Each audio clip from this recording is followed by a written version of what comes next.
Hello, I'm Daniel. I'm a meditation teacher in Kansas City, and this is my podcast, Sharpening the Mind. The teachings in this podcast are free of charge, but of course, if you feel compelled to make a donation, you can do so by clicking the link in the show notes.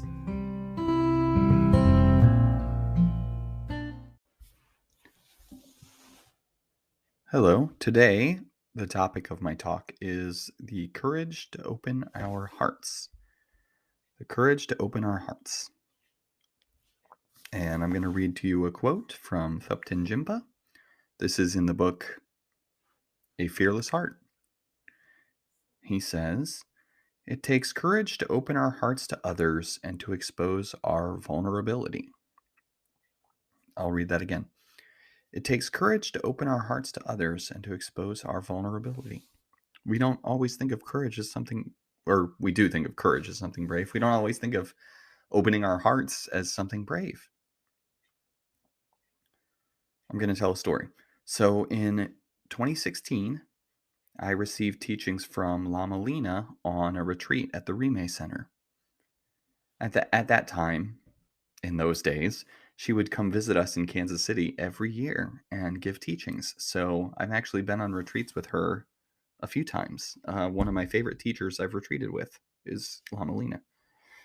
At that event, she taught us something called, at this event, she called it the practice that takes the open heart as the path to awakening. The practice that takes the open heart as the path to awakening. And at that time, I really didn't want to receive that kind of teaching. I just wanted to go on a retreat with a teacher. I was still feeling inspired to try to be a Zen Buddhist then, and these kinds of practices weren't what I wanted to explore. I thought I could work on opening my mind or sharpening my mind and not worry so much about opening my heart. I didn't want to think about opening my heart. My thoughts on the subject have evolved. This is not to say, and I don't want to be construed as saying,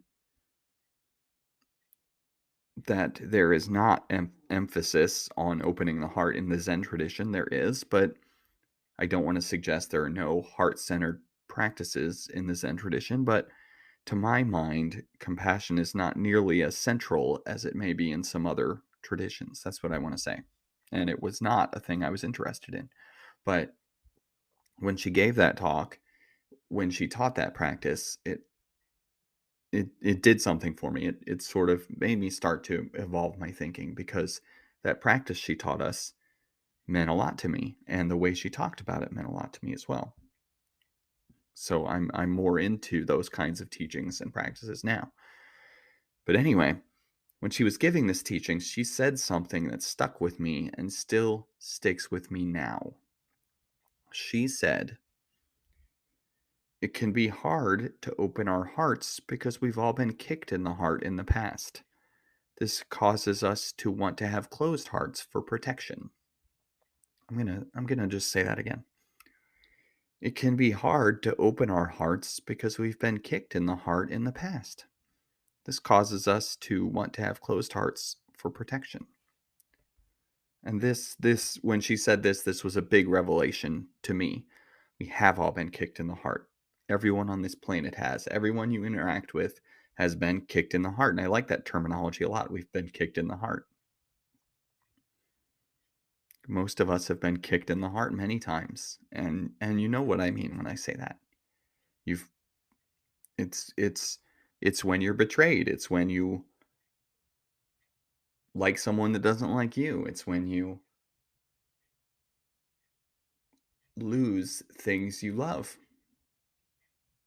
We're all getting kicked in the heart.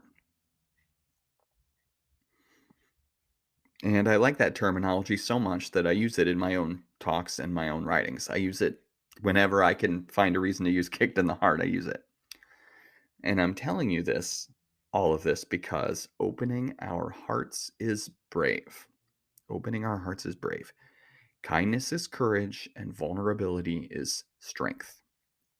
Sometimes people imply that kindness is bad, that sensitivity is a weakness, that, we should just be as selfish as we can and take the things we want and not care about other people so much.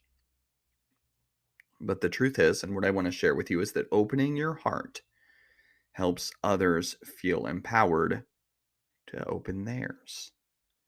Opening your heart helps others feel empowered to open theirs. In A Fearless Heart, Thupten Jinpa says, when people understand the reasons why we choose to do something, when they get the basic message that we don't want to hurt them, they tend to be more accepting of our decisions and compassionate toward us. This is human nature.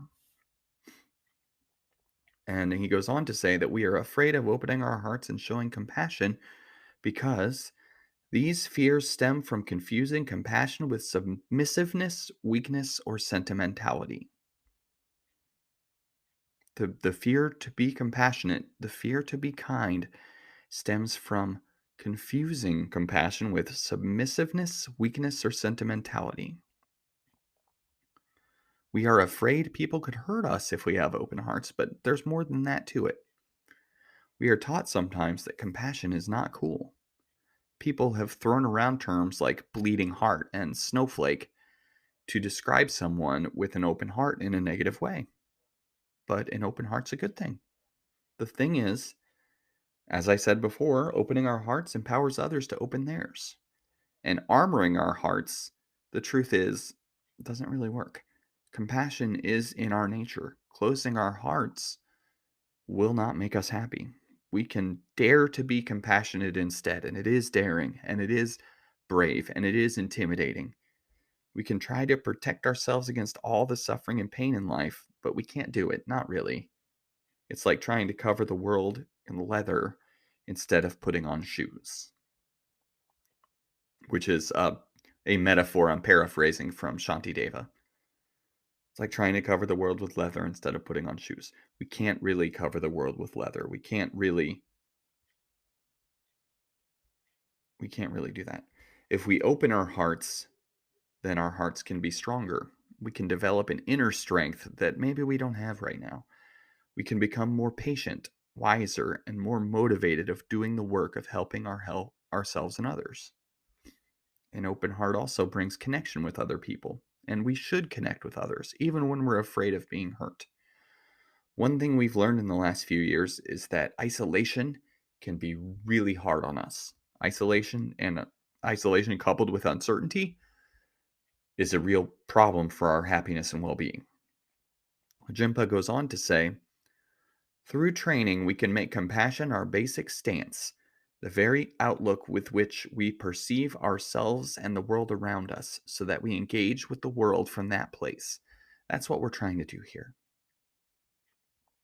Shift our framework, shift our mental framework so we start from a place of compassion. We start from a place of compassion.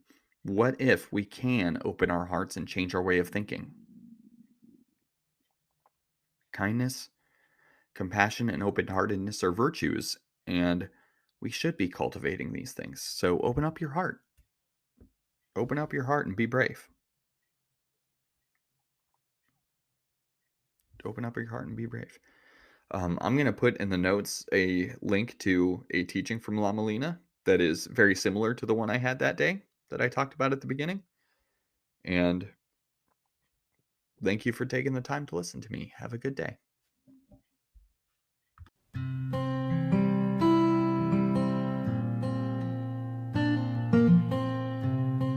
Thank you for listening and have a good day.